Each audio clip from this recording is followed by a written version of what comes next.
এ নিয়ে আলোচনার জন্য স্টুডিওতে আছেন সহকর্মী শাতিলা শারমিন। আমরা সরাসরি যুক্ত হব তার সঙ্গে।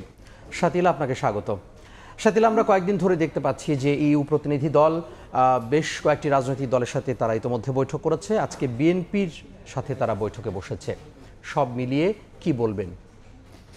বিএনপির সাথে যে বৈঠকটি হলো, এই বৈঠকটির সবচেয়ে বড় বিষয়টি তামিম, যে রাজনৈতিক দলগুলোর মধ্যে বিএনপি যেহেতু একটি বড় দল, তো সেই জায়গা থেকে বিএনপির মহাসচিব মির্জা ফখরুল ইসলাম আলমগীরের সঙ্গে এই যে আলোচনা, কিংবা তাদের যে শীর্ষ নেতারা রয়েছে তাদের সঙ্গে এই যে আলোচনা, এই আলোচনাগুলো এক ধরনের বিদেশিদের একটাই কিন্তু আসলে আগ্রহের বিষয়, সেটি হচ্ছে যে নির্বাচনের পরপর তারা এক ধরনের সরকার দেখতে চায়, নির্বাচিত সরকার। যে নির্বাচিত সরকার আসলে তাদের বিনিয়োগ, ব্যবসা বাণিজ্য সবটুকু বিষয় মিলে হচ্ছে এক ধরনের রাজনৈতিক যে আন্তর্জাতিক রাজনীতি রয়েছে, সেই জায়গাটায় তারা এক ধরনের মানে আস্থার জায়গা পায়, তারা তাদের কাজগুলো চালিয়ে নিয়ে যেতে পারে। আমরা একটু দেখে আসি তামিম, আসলে কী রকম আলোচনাগুলো হয়েছে। একটু মোটা দাগে যদি বলতে হয় তাহলে যে বিএনপির সঙ্গে ইউ রাষ্ট্রদূতের যে বৈঠক হয়েছে, সেই বৈঠকে ইউর পক্ষ থেকে যেটি তিনি দাবি করেছেন বিএনপির কাছে, যে স্বচ্ছ নির্বাচনের প্রত্যাশা করছে এই ইউরোপীয় ইউনিয়ন। ইউর পর্যবেক্ষক পাঠানোর সম্ভাবনার কথাও বিএনপিকে জানিয়েছে এই ইউরোপীয় ইউনিয়ন।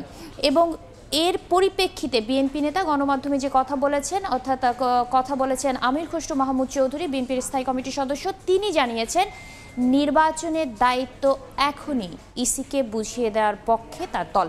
অর্থাৎ নির্বাচনের যে দায়িত্বটি রয়েছে, আচ্ছা নির্বাচন কমিশন যে দায়িত্বগুলো পালন করবে, সেই দায়িত্বগুলো যাতে এখনই বুঝিয়ে দেয়, সব দায়িত্ব পালন করার জন্য যাতে নির্বাচন কমিশন প্রস্তুত হয়ে যায়। এবং তফসিল যেটি রয়েছে, তফসিলের জন্য তারা অপেক্ষা করার পক্ষে না, অর্থাৎ যত দ্রুত নির্বাচন কমিশন তাদের কাজগুলো সেরে নিতে পারে সেই জায়গাটিতে জোর দিয়েছে আসলে বিএনপি। এটা ছিল গণমাধ্যম কর্মীদের একটি প্রশ্নের জবাবে। আরেকটি প্রশ্ন তারা গণমাধ্যম কর্মীরা করেছিলেন যে এই যে বিভিন্ন দেশের রাষ্ট্রদূতরা বিভিন্ন জায়গায় বৈঠক করছেন, বিভিন্ন দলের সঙ্গে বৈঠক করছেন, এই বৈঠকগুলোকে আসলে বিএনপি কীভাবে দেখছে এবং এই বৈঠকগুলোকে তারা সমীচীন বলে মনে করছেন কিনা, সেই প্রশ্নের জবাবে আমির খসরু মাহমুদ চৌধুরী বলেছেন যে বিদেশিদের কাছে আসলে বাংলাদেশের নির্বাচন নিয়ে যে কোনো লাভ নেই, কারণ হচ্ছে শেষ বিচারে কিন্তু দেশের জনগণই এই নির্বাচনে কি হবে না হবে, কাকে নির্বাচিত করবে, সেই দায়িত্ব কিন্তু জনগণের হাতে, ক্ষমতাও জনগণের হাতে। তো এই ছিল হচ্ছে বিএনপির জায়গা থেকে। আমরা একটু চলে যাই যে নির্বাচন নিয়ে কিন্তু কথা বলেছেন পররাষ্ট্র উপদেষ্টাও একটু ভিন্ন ভঙ্গিতে, সেই প্রেক্ষাপটটা ভিন্ন, তা নিয়ে আমার একটি রিপোর্ট রয়েছে, সেই রিপোর্টটা আগে দেখে আসি। গত সোমবার নয়াদিল্লি সফররত ডিক্যাব প্রতিনিধি দলের সঙ্গে মতবিনিময় সভায় ভারতের পররাষ্ট্র সচিব বিক্রম মিস্ত্রি বলেন, বাংলাদেশে যত দ্রুত সম্ভব একটি অবাধ, সুষ্ঠু, অন্তর্ভুক্তিমূলক ও অংশগ্রহণমূলক জাতীয় নির্বাচন দেখতে চান তারা। Expression of the mandate of the people of Bangladesh through free, fair, inclusive and participatory elections, and we will engage with that government that emerges from. এ নিয়ে বুধবার পররাষ্ট্র মন্ত্রণালয়ে গণমাধ্যম কর্মীদের প্রশ্নের জবাবে উপদেষ্টা তৌহিদ হোসেন বলেন, নির্বাচন নিয়ে বিক্রম মিস্ত্রির মন্তব্য অনাকাঙ্ক্ষিত, এটা সম্পূর্ণ বাংলাদেশের অভ্যন্তরীণ বিষয়। এই বক্তব্যটাকে আমি এভাবেই দেখি যে এটা তাদের বিষয় নয়, এটা সম্পূর্ণ বাংলাদেশের অভ্যন্তরীণ বিষয় এবং এ ধরনের কমেন্ট সম্পূর্ণ আনওয়ারেন্টেড। এদিকে 2026 সালের জাতিসংঘ সাধারণ পরিষদের 81তম অধিবেশনের প্রেসিডেন্ট পদে বাংলাদেশ ফিলিস্তিনের মুখোমুখি অবস্থানের বিষয়ে তৌহিদ হোসেন বলেন, দীর্ঘদিনের বন্ধুরাষ্ট্র ফিলিস্তিন আর ঢাকা একসঙ্গে প্রতিদ্বন্দ্বিতা করবে না। বাংলাদেশ এবং ফিলিস্তিন পরস্পরের মুখোমুখি হবে না।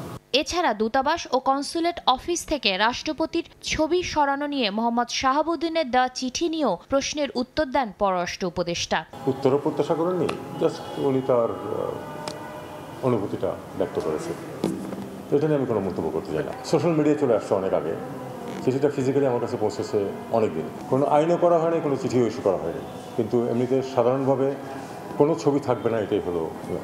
ক্ষমতাচ্যুত আওয়ামী লীগ সরকারের সাবেক মন্ত্রী সাবের হোসেন চৌধুরীর বাসায় রাষ্ট্রদূতদের বৈঠকের ঘটনাকে স্বাভাবিকভাবে দেখছেন বলেও জানান তৌহিদ হোসেন। গেছেন তারা, এটা নিয়ে তাদেরকে আমার কিছু বলার তেমন কিছু নেই। শাতিলা শারমিন, সময় সংবাদ, ঢাকা। প্রতিবেদনটি দেখলেন এবং পররাষ্ট্র উপদেষ্টার যে বক্তব্য, সেই বক্তব্য কিন্তু অনেকগুলো বিষয়ে তিনি কথা বলেছেন। তামিম বলছিলেন। হ্যাঁ শাতিলা, ফেব্রুয়ারিতে সরকারের পক্ষ থেকে নির্বাচনের কথা বরাবরই বলা হচ্ছে। রাজনৈতিক দলগুলোর মধ্যেও কিন্তু এক ধরনের আশার সঞ্চার ঘটেছে। রাজনৈতিক দলগুলো কিন্তু তাদের মতো করে যে প্রস্তুতি, সেই প্রস্তুতি নিয়ে তারা এগিয়ে যাচ্ছে। আমরা এই যে ফেব্রুয়ারি নির্বাচন বা দেশের অভ্যন্তরীণ বিষয়ে বেশ কিছু বিরূপ মন্তব্য কিন্তু আমরা পার্শ্ববর্তী দেশের পক্ষ থেকেও শুনেছি। আজকে পররাষ্ট্র উপদেষ্টা এই বিষয়ে কথাও বলেছেন। কি বলবেন আপনি ছিলেন সেখানে? তামিম, যেটি প্রথমে বলতে হয় সেটি হচ্ছে যে পররাষ্ট্র উপদেষ্টা আসলে কোন জায়গায় কথাটি বলতে চেয়েছেন, খুব ছোট করে তিনি বলেছেন। আসুন আগে দেখি সেটি। পররাষ্ট্র উপদেষ্টা যে জায়গাটি সবচেয়ে গুরুত্ব দিয়ে বলেছেন সেটি হচ্ছে বাংলাদেশের নির্বাচন নিয়ে ভারত যে মন্তব্য করেছে, যে বক্তব্য দিয়েছে, কথাটি অনাকাঙ্ক্ষিত বলতে তিনি একদম বলেছেন আনওয়ান্টেড। অর্থাৎ তিনি বুঝাতে চেয়েছেন যে বাংলাদেশের নির্বাচন নিয়ে কোনো দেশ, অর্থাৎ শুধু প্রতিবেশী দেশ ভারত না, কোনো দেশই যাতে নাক না গলান। কথাটার মানে কিন্তু এরকম দাঁড়ায় কূটনৈতিক ইস্যে। তো নির্বাচনের আরেকটি কথা তিনি বলেছেন যে এই যে জাতীয় নির্বাচন, এটি একমাত্র ঢাকার অভ্যন্তরীণ বিষয়। অর্থাৎ তিনি বোঝাতে চেয়েছেন নির্বাচন কখন হবে, কিভাবে হবে, কি পদ্ধতিতে হবে এবং সেই নির্বাচনে কি ধরনের পর্যবেক্ষক, কি ধরনের গ্রহণযোগ্যতা, সব কিছু আসলে বাংলাদেশ সরকারের উপর নির্ধারণ করছে। হ্যাঁ, এর পরের জায়গায় যাই, সেটি হচ্ছে আরেকটি বিষয়ে তিনি মন্তব্য করেছেন। আমাদের প্রশ্ন ছিল যে সাবেক আওয়ামী লীগ সরকারের সাবেক মন্ত্রী সাবের হোসেন চৌধুরীর বাসায় নরওয়ে, ডেনমার্ক এবং সুইডেনের রাষ্ট্রদূত দেখা করেছেন।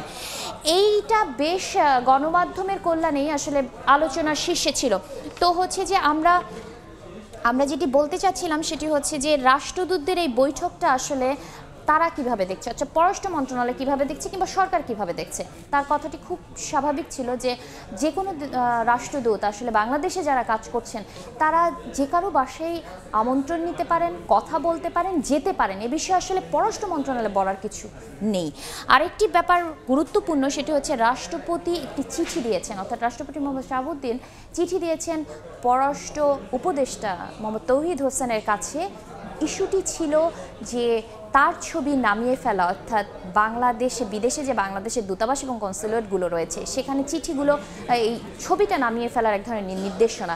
এটা তিনি স্পষ্ট কোনো বক্তব্য আমাদেরকে দেননি, কিন্তু একটি বিষয় তিনি বলতে চেয়েছেন, সেটি হচ্ছে যে যেহেতু এটা 1 বছর আগে ছবি নামানোর একটি সিদ্ধান্ত হয়েছে, বাংলাদেশের আইন অনুযায়ী যদিও সিদ্ধান্তটি আসলে সাংঘর্ষিক, তারপরে তিনি বলেছেন যে এই বিষয়টি নিয়ে আসলে তিনি চিঠির কোনো উত্তর দেননি, তবে তিনি চিঠির প্রাপ্তিতা সেটি স্বীকার করেছেন। আমরা চলে যাই আরেকটি ইস্যুতে। ফেব্রুয়ারিতে নির্বাচন নিয়ে আসলে কথা বলেছেন উপদেষ্টারাও, অর্থাৎ শুধু পররাষ্ট্র উপদেষ্টা না, অন্যান্য উপদেষ্টারাও ফেব্রুয়ারি নির্বাচন নিয়ে কথা বলেছেন। তা নিয়ে একটি রিপোর্ট দেখে আসি, চলুন।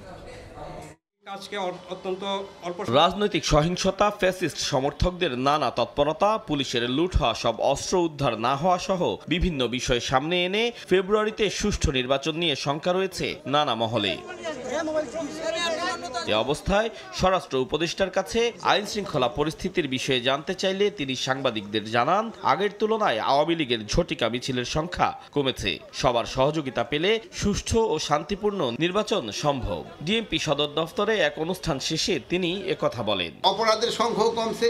আর একটা হলো যে ইলেকশন মোডে সবাই চলে আসবে, সেই সময় এই অপরাধগুলি কমে যাবে। আমরা আশা করি যে নির্বাচনটা খুব শান্তিপূর্ণভাবে এবং উৎসবমুখর হবে। একই বিষয়ে সচিবালয়ে কথা বলেন পরিবেশ, বন ও জলবায়ু পরিবর্তন উপদেষ্টা সৈয়দা রিজওয়ানা হাসান। দেশের পরিস্থিতি স্থিতিশীল উল্লেখ করে তিনি জানান, ফেব্রুয়ারিতে নির্বাচন নিয়ে কোনো অনিশ্চয়তা নেই। পরিস্থিতি একদমই স্থিতিশীল আছে। ফেব্রুয়ারিতে ইলেকশন হবে এইখানে আর কোনো প্রশ্নবোধক চিহ্ন তোলার আর কোনো সুযোগ বা অবকাশ আছে বলে আমরা মনে করছি না। কথা বলেন নাহিদ ইসলামের সেফ এক্সিট মন্তব্য নিয়েও। এটা উনি অভিমান থেকে বলেছেন নাকি এটা উনি কোনো একটা ব্যাপারে গ্রিভেন্স আছে, এই বিষয়গুলো পরিষ্কার উনাকে করতে হবে। বক্তব্যটা স্পেসিফিক হলে হয়তো সরকারের পক্ষ থেকে কোনো কথা বলা হতো। আমি একদম কোনো এক্সিট খুঁজছি না। জুলাই হত্যাযজ্ঞের সুষ্ঠু বিচার নিশ্চিতের আশা প্রকাশ করেন পরিবেশ উপদেষ্টা। মন্ত্রণালয়গুলো আমরা কখন চালাবো। আতাউর কাউসার, সময় সংবাদ, ঢাকা। উপদেষ্টাদের এই যে বক্তব্য, এই বক্তব্যের মধ্যে বেশ কিছু গুরুত্বপূর্ণ আসলে বার্তা রয়েছে। সেই বার্তাগুলো আমরা একটু এক নজরে দেখে আসি। স্বরাষ্ট্র উপদেষ্টার কথায় আসি, তিনি বলেছেন যে সবার সহযোগিতা পেলে সুষ্ঠু ও শান্তিপূর্ণ নির্বাচন সম্ভব, এবং তিনি আরও জানিয়েছেন যে জনগণ নির্বাচনমুখী হলে দেশে অপরাধ কমে আসবে। এই যে কথাটি তিনি বলেছেন, এই কথাটির একটু ব্যাখ্যায় যদি যাই, তাহলে ব্যাখ্যাটা এরকম যে তিনি বোঝাতে চেয়েছেন যে যখন নির্বাচনটি শুরু হবে তখন আসলে দেশে যে ধরনের সহিংসতা অথবা রাজনৈতিক যে ধরনের এক ধরনের উত্তেজনা রয়েছে, সেই উত্তেজনাগুলো কমে এসে মানুষ নির্বাচনমুখী হবে, উনি এটি বোঝাতে চেয়েছেন। এবং আগের তুলনায় আওয়ামী লীগের ঝটিকা মিছিল কমেছে, এটি তার এক ধরনের পরিসংখ্যান দেওয়া। পরিসংখ্যানে তিনি বলেছেন যে সরকারের পদক্ষেপের কারণে যে সারা দেশে আওয়ামী লীগের যে ঝটিকা মিছিলগুলো হচ্ছিল গুপ্তভাবে হঠাৎ করে এসে মিছিল করে দেওয়া, সেই জায়গাটি অনেকটাই কমে এসেছে, যেহেতু তাদের কার্যক্রম নিষিদ্ধ আর কি। হ্যাঁ, যেহেতু তাদের কার্যক্রম নিষিদ্ধ রয়েছে। চলে যাই আরেকজন উপদেষ্টার, তিনি সৈয়দা রিজানা হাসান, তিনি বলেছেন যে দেশের পরিস্থিতি স্থিতিশীল রয়েছে। এই কথাটি তিনি বোঝাতে চেয়েছেন নির্বাচনকে কেন্দ্র করেই, অর্থাৎ তার কাছে গণমাধ্যম কর্মীদের প্রশ্ন ছিল যে আগামী ফেব্রুয়ারিতে যে নির্বাচন, সেই নির্বাচনের জন্য দেশ কতটুকু বা সরকার কতটুকু প্রস্তুত, সেই জায়গায় সেই ক্ষেত্রে তিনি জানিয়েছেন ফেব্রুয়ারিতে নির্বাচন নিয়ে কোনো ধরনের অনিশ্চয়তা সরকার দেখছে না। আরেকটি বিষয় এসেছে, সেটি হচ্ছে এনসিপি আহ্বায়ক নাহিদ ইসলামের একটি বক্তব্য, যেটি তিনি সেফ এক্সিটের কথা বলেছিলেন। এই বক্তব্যটাতে মন্তব্য করেছেন রিজওয়ানা যে এইটি এক ধরনের রাজনৈতিক দলের বক্তব্য, এটা সরকারের কোনো ধরনের বক্তব্য না। তবে উপদেষ্টাদের নিয়ে যে কথাটি নাহিদ ইসলাম বলেছেন সেটি খোলাসা করতে হবে। খোলাসা না করলে যে এক ধরনের দ্বিধাগ্রস্ত অবস্থা তৈরি হয়েছে, সেই জায়গাটাতে আসলে উপদেষ্টারাও বা সরকারও কোনো ধরনের মন্তব্য করতে পারছেন না। এই ছিল। সাথীরা, আপনাকে অসংখ্য ধন্যবাদ আমাদের সাথে যুক্ত হওয়ার জন্য।